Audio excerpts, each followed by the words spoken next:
ఉన్నాయి, మేము 5,000 పోస్టులను భర్తీ చేస్తామని చెప్పి. నిన్నగాక మొన్న రాష్ట్ర ముఖ్యమంత్రి రేవంత్ రెడ్డి గారు ఒక మీడియా సదస్సులో మాట్లాడుతూ 5,000 ఖాళీలను పోలీస్ డిపార్ట్మెంట్ లో భర్తీ చేస్తామని చెప్పారు. దానికి సంబంధించిన నోటిఫికేషన్ కూడా త్వరలోనే విడుదల చేస్తామని చెప్పారు.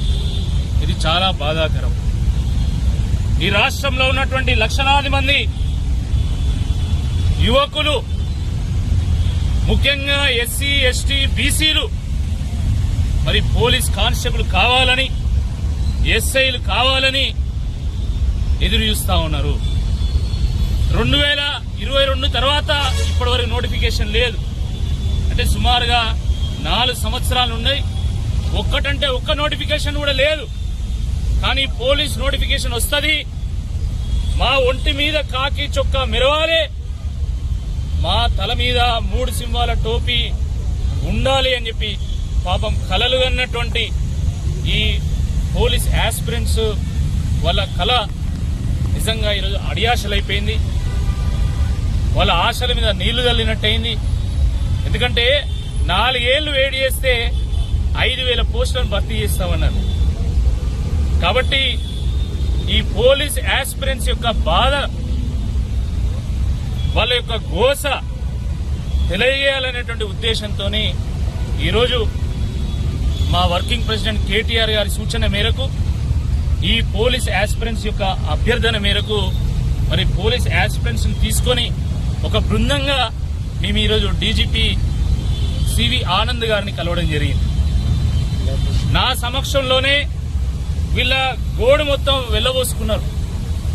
ఏ రకంగా కోచింగ్లకు వెళ్లి కోచింగ్ ఫీజులు కట్టలేక, ఆ ఇరుకైనటువంటి గాలి వెలుతురు లేనటువంటి గదుల్లో ఉండలేక, అటు తల్లిదండ్రులను ఫేస్ చేయలేక, సమాజానికి సమాధానం చెప్పలేక ఏ రకంగా సతమతమవుతున్నారో, లోపల ఏ రకంగా కుమిలిపోతున్నారో వాళ్ళు చెప్పడం జరిగింది.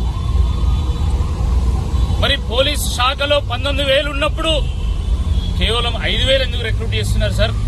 మొత్తం 19,000 రిక్రూట్ చేయండి, వాళ్ళ గోస కొంతైనా తీరుతుందని చెప్పేసి నేను చెప్పడం జరిగింది. 4 ఏళ్ల పాటు రిక్రూట్మెంట్ లేకపోవడం వల్ల వాళ్ళ వయస్సు కూడా పెరిగిపోయింది. కాబట్టి మరి పోలీస్ కానిస్టేబుల్కు ఉన్నటువంటి వయో పరిమితిని 32 ని 36కు పెంచండి, ఎస్ఐలకు సంబంధించిన వయో పరిమితిని 38కి పెంచండి అని చెప్పి కూడా మేము అభ్యర్థించడం జరిగింది. అదేవిధంగా జియో 46 వల్ల గ్రామీణ ప్రాంతాల్లో ఉన్నటువంటి అభ్యర్థులు తీవ్రంగా నష్టపోతున్నారు. గ్రామీణ ప్రాంతాల్లో ఉన్నటువంటి అభ్యర్థులు 125, 126 మార్కులు తెచ్చుకున్న వాళ్లకు జాబ్ రావడం లేదు. కానీ నగరంలో, హైదరాబాద్ నగరంలో ఉన్నటువంటి వాళ్లకు 80 మార్కులు వచ్చినా, 85 మార్కులు వచ్చినా వాళ్లకు ఉద్యోగం వస్తుంది. కాబట్టి వాళ్ళు తీవ్రంగా నష్టపోతున్నారు. కాబట్టి గూడాల్లో, తండాల్లో, పల్లెల్లో ఉన్నటువంటి పోలీస్ ఆస్పిరెంట్స్ మీరు కాపాడాలి అని చెప్పి కూడా మేము అభ్యర్థించడం జరిగింది. అన్ని అభ్యర్థనలు విన్నటువంటి డీజీపీ గారు సానుకూలంగా స్పందించారు. వారు కూడా చెప్పారు, మాకు కూడా అవసరం ఉంది, మ్యాన్ పవర్ అవసరం ఉంది, తప్పకుండా వీలైనన్ని ఎక్కువ పోస్టులు భర్తీ చేసే విధంగా మేము కూడా ప్రభుత్వానికి మా సైడ్ నుండి మేము విజ్ఞప్తి చేస్తాము, మీరు ఇచ్చినటువంటి అభ్యర్థనను కూడా మేము ప్రభుత్వానికి చేస్తామని చెప్పి వారు చెప్పడం జరిగింది. కాబట్టి ప్రభుత్వం, ఎందుకంటే ప్రభుత్వం నిర్ణయం తీసుకోవాల్సింది ప్రభుత్వం, రికమెండేషన్ డీజీపీ గారు ఇస్తారు, పోలీస్ శాఖ ఇస్తుంది, కానీ మరి అల్టిమేట్ గా నిర్ణయం తీసుకోవాల్సింది ప్రభుత్వం. కాబట్టి ప్రభుత్వము ఆ రోజు హామీనిచ్చి గద్దెనెక్కిండ్లు. ప్రభుత్వం ఇప్పటికైనా ఒక నిర్ణయం తీసుకోవాలా. దిల్సుఖ్ నగర్ లో, అశోక్ నగర్ లో మరి ఉన్నటువంటి వేలాది మంది, లక్షలాది మంది ఆస్పిరెంట్స్ కోరుతున్నారు 19,000 ఖాళీలను వెంటనే భర్తీ చేయాలి, జియో 46 రద్దు చేయాలి, పోలీసు ఎస్ఐ కానిస్టేబుల్ యొక్క వయో పరిమితిని 38 ఏళ్లకు 36 ఏళ్లకు పెంచాలి అని చెప్పేసి వారు అభ్యర్థన చేస్తున్నారు. ఇప్పటికైనా ప్రభుత్వం కళ్లు తెరవాలి. కాంగ్రెస్ వస్తే మా దశ దిశ తిరుగుతుందని చెప్పి మరి చాలా మంది గూడాల నుంచి, తండాల నుంచి, పల్లెల నుంచి దిల్సుఖ్ నగర్కి వచ్చిండు. కానీ ఈరోజు దిల్సుఖ్ నగర్ దిక్కులేని వాళ్ళ నగరం అయిపోయింది.